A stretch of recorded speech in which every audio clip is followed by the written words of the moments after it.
Welcome to Dr. Amanda Clarke, Heart Health and Cardiology. Nobody told you that the food destroying your heart right now is probably sitting in your kitchen cabinet, not the food you think of as bad, not the cake or the candy or the fast food meal you already feel guilty about. The food that is quietly and methodically damaging your arteries, raising your blood pressure, inflaming your blood vessels, and accelerating the cardiovascular disease that kills more Americans than any other cause. That food has a different label. It says low fat, it says natural, it says heart healthy, it says part of a balanced diet, and it is in your refrigerator right now. Today I want to name every single one of these foods honestly. Not gently, not diplomatically, but clearly, because the gap between what Americans believe is harming their hearts and what the research actually shows is harming their hearts is one of the most dangerous gaps in modern public health. And closing that gap starts right here, right now, with this conversation. The American Heart Association published its most comprehensive dietary guidance update in 5 years just weeks ago in 2026. The new statement supersedes everything that came before it and organizes its recommendations around 9 evidence-based features of a genuinely heart-healthy dietary pattern. Simultaneously, a major new report published in the European Heart Journal in January of 2026 analyzed more than a decade of data and concluded that people who eat the most ultra-processed foods face significantly higher risks of heart disease, irregular heart rhythms, obesity, diabetes, high blood pressure, and cardiovascular death. These are not small studies from obscure journals.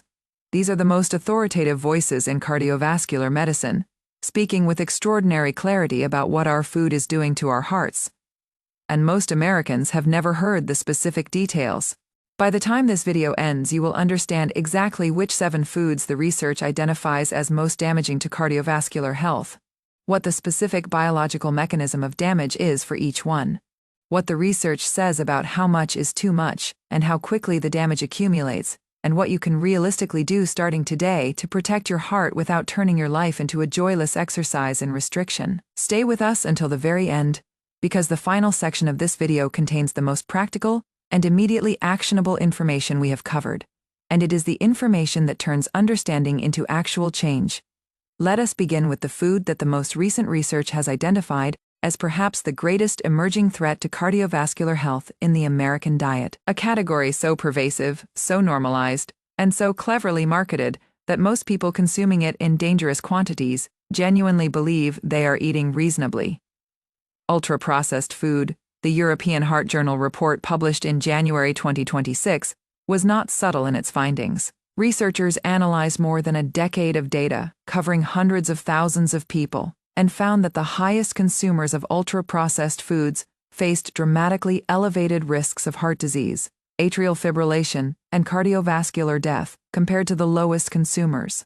The report described ultra-processed foods as industrially manufactured products that typically contain ingredients not found in home kitchens, including emulsifiers, artificial flavors, colorings, preservatives, and chemical processing aids that alter the behavior of food in the body in ways that go far beyond the damage of simply eating too much fat or too much sugar. But here is what most people never find out about ultra-processed foods.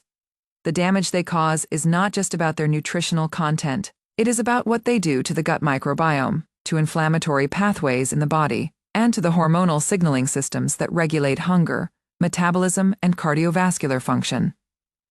Ultra-processed foods disrupt the gut microbiome in ways that increase systemic inflammation. They contain emulsifiers that damage the protective mucus layer of the gut, allowing bacterial products to enter the bloodstream and trigger inflammatory responses in the blood vessel walls. They are engineered to override the normal satiety signals that would otherwise regulate consumption, leading to caloric intake that drives the metabolic dysfunction associated with cardiovascular disease. And they are everywhere. The estimate is that ultra-processed foods now account for more than 60% of the calories consumed by the average American adult every day. More than 60%. Think about what is on your plate right now, not the obviously processed items. The bread, the breakfast cereal, including the ones marketed specifically for heart health, the flavored yogurt, the protein bars, the packaged soups, the frozen meals, the condiments and sauces, the salad dressings, the crackers, All of these are ultra-processed. All of them are contributing daily to an inflammatory burden in your blood vessels that the cardiovascular research is describing as one of the most significant drivers of the heart disease epidemic in modern America. Now let me tell you about Karen. She was 56 years old, a retired teacher from Georgia, someone who genuinely believed she ate well.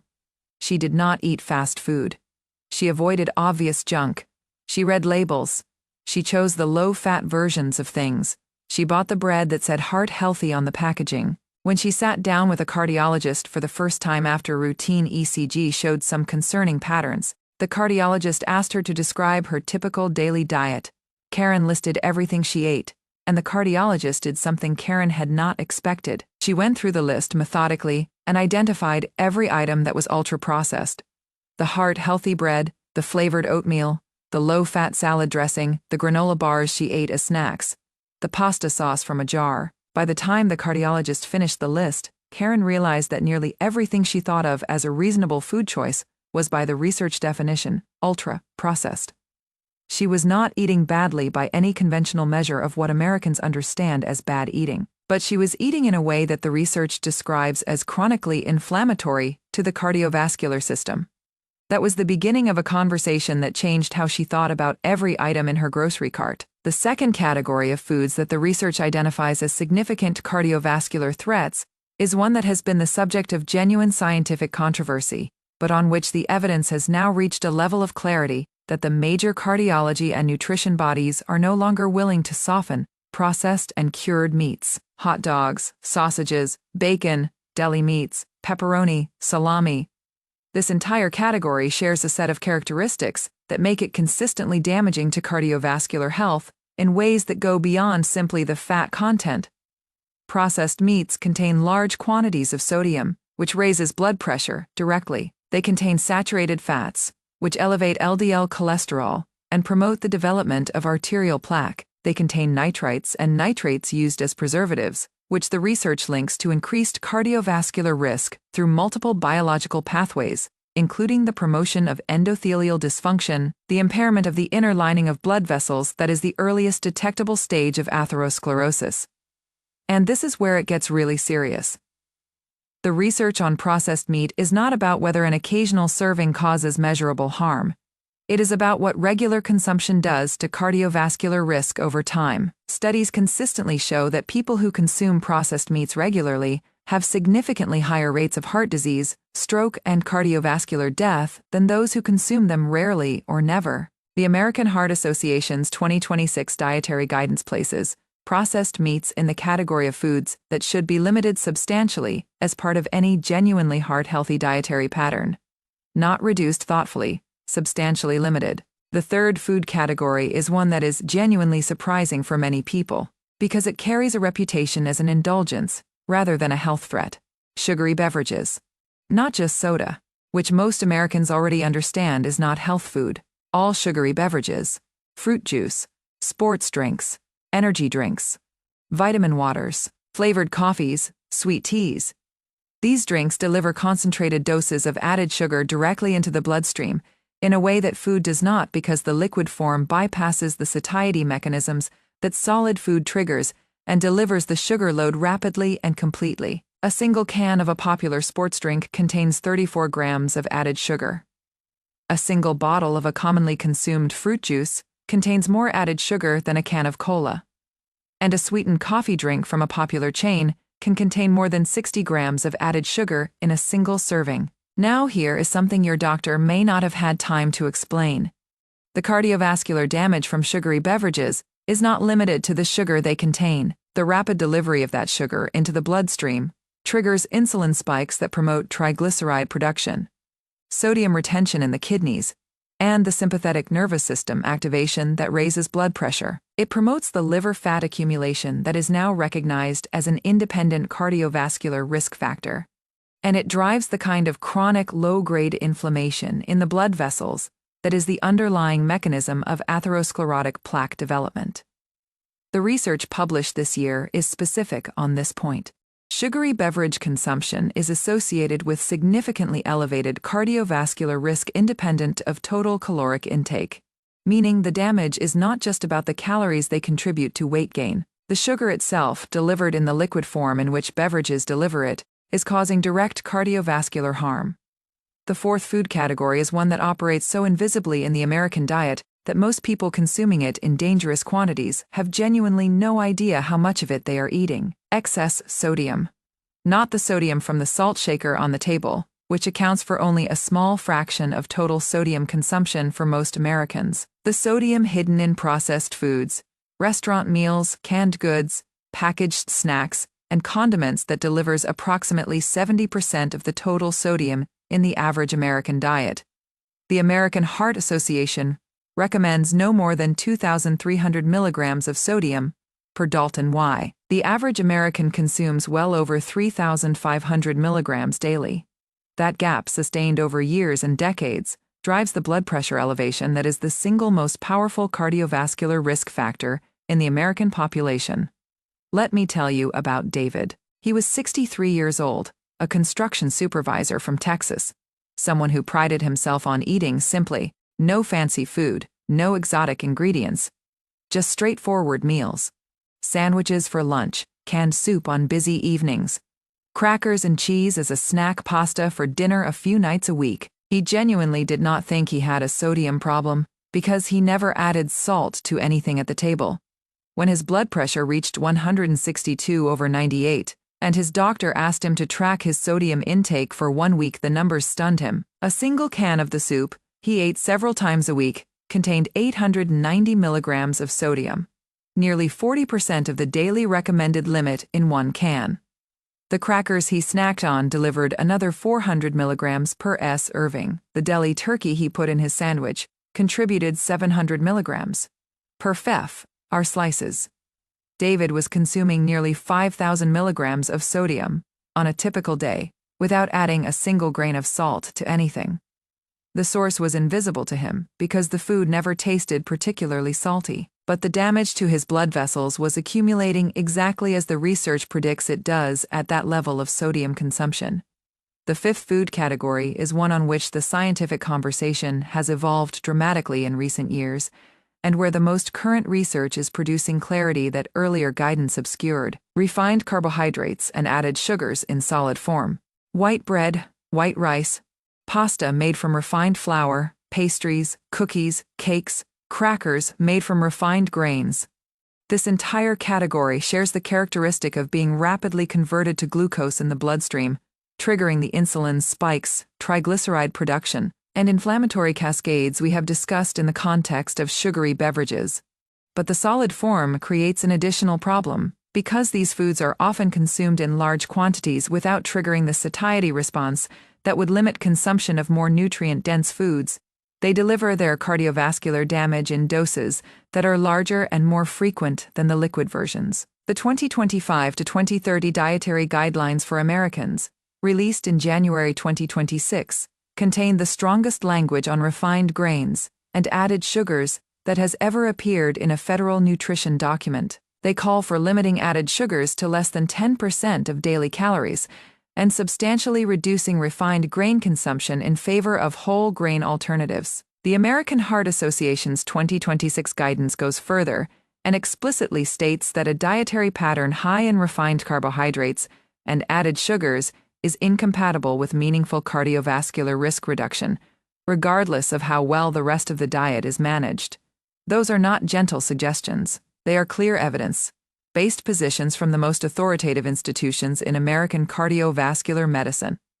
But here is what the research actually shows about refined carbohydrates, specifically in populations that dramatically reduce refined carbohydrate consumption. Triglycerides fall quickly and significantly. Blood glucose patterns stabilize in ways that reduce the insulin resistance associated with cardiovascular risk. Inflammatory markers in the blood improve, and for many people, blood pressure shows meaningful reductions that are not attributable to any other dietary change. The cardiovascular system responds to the reduction of refined carbohydrates in ways that are visible, measurable, and clinically significant within weeks rather than years. The sixth food category is one that generates significant cultural resistance because it touches eating habits that are deeply embedded in American social and culinary life. But the research is clear. and the major cardiovascular bodies are unified in their guidance. Fried foods prepared in low-quality oils at high temperatures, French fries, fried chicken, donuts, fried fish, anything submerged in hot oil for commercial frying. The damage from these foods comes from multiple sources simultaneously. The high temperatures at which commercial frying occurs create harmful compounds, including advanced glycation end products, that promote inflammation in blood vessel walls. Many commercial frying oils contain trans fats or breakdown products of heated fats that are independently associated with cardiovascular risk, and the caloric density of fried foods combined with their low satiety value drives the overconsumption that contributes to the weight gain and metabolic dysfunction that amplifies cardiovascular risk across the board. The American Heart Association's updated guidance specifically calls out fried foods as incompatible with a heart-healthy dietary pattern and recommends choosing cooking methods that use lower temperatures and healthier oils as a primary strategy for reducing cardiovascular risk from the preparation method rather than just the food itself. The seventh food category is the one that generates the most controversy because it involves a product that is deeply embedded in American social culture and that many people use to unwind, to celebrate, and to manage stress: alcohol. The research on alcohol and cardiovascular health has shifted dramatically in recent years. For decades, a widely circulated idea suggested that moderate alcohol consumption, particularly red wine, might have cardioprotective benefits. The most recent large-scale research, analyzed using more sophisticated statistical methods that control for the confounding factors that made earlier studies appear to show benefits, has substantially revised that conclusion. The evidence now suggests that there is no clearly safe level of alcohol consumption from a cardiovascular standpoint, and that the earlier apparent benefits were largely artifacts of the comparison group used in those studies. The American Heart Association's 2026 dietary guidance includes some of its sharpest language to date on alcohol, departing from previous statements that had suggested moderate consumption might be acceptable. The new guidance reflects the growing body of evidence that alcohol consumption is associated with elevated risks of atrial fibrillation, cardiomyopathy, high blood pressure, and cardiovascular death across a range of consumption levels that would previously have been characterized as moderate. This is not comfortable information. It conflicts with deeply held habits and cultural practices for many people, but it represents the honest current state of the scientific evidence on a question that the cardiovascular community has been wrestling with for decades. Now here's what matters most about everything we have covered in this video. The goal of understanding which foods damage your heart is not to create a life of deprivation that feels more miserable than the cardiovascular risk it is trying to reduce. It is to give you the specific, evidence-based information you need to make genuinely informed choices, rather than choices based on marketing claims, outdated conventional wisdom, or the kind of general advice that tells you to eat less junk food without ever specifying what junk food actually means in the scientific sense that matters to your heart. The research is clear about what genuinely protects the heart: vegetables and fruits consumed in abundance, whole grains rather than refined grains, legumes, fatty fish rich in omega-3 fatty acids, nuts and seeds, olive oil, and other sources of unsaturated fats. These are the foods that the most comprehensive and most recent cardiovascular research consistently associates with reduced risk and improved cardiovascular outcomes. Not because of any single nutrient they contain, but because together they create a dietary pattern that reduces inflammation, supports healthy blood pressure, promotes favorable cholesterol patterns, and protects the blood vessel lining that is the foundation of long-term cardiovascular health. You do not need to achieve perfection. You do not need to eliminate every food on the list we discussed today, simultaneously and immediately. The research on dietary change and cardiovascular outcomes is consistent in showing that meaningful, sustained, progressive improvements in dietary quality produce real reductions in cardiovascular risk, even when those improvements do not represent a perfect adherence to every recommendation. Start where you actually are. Identify the biggest source of cardiovascular damage in your current diet, and make one specific, targeted change this week, not next month. This week. That is how the evidence says dietary change actually happens in real people's lives. Not through dramatic overnight transformations, but through specific, deliberate, progressive choices that accumulate over time into a genuinely different dietary pattern. If this video gave you a genuinely clearer and more complete picture of which foods the latest research identifies as most damaging to your cardiovascular health, what the specific biological mechanisms of that damage are, and what you can do starting today to reduce the cardiovascular risk in your own kitchen. Subscribe to Dr. Amanda Clarke and turn on notifications so you never miss a video that matters for your health. And drop a comment below answering this question honestly: which food on today's list surprised you the most? And is it something that is currently a regular part of your diet? Every comment matters, and your honest answers help us understand what this community needs most.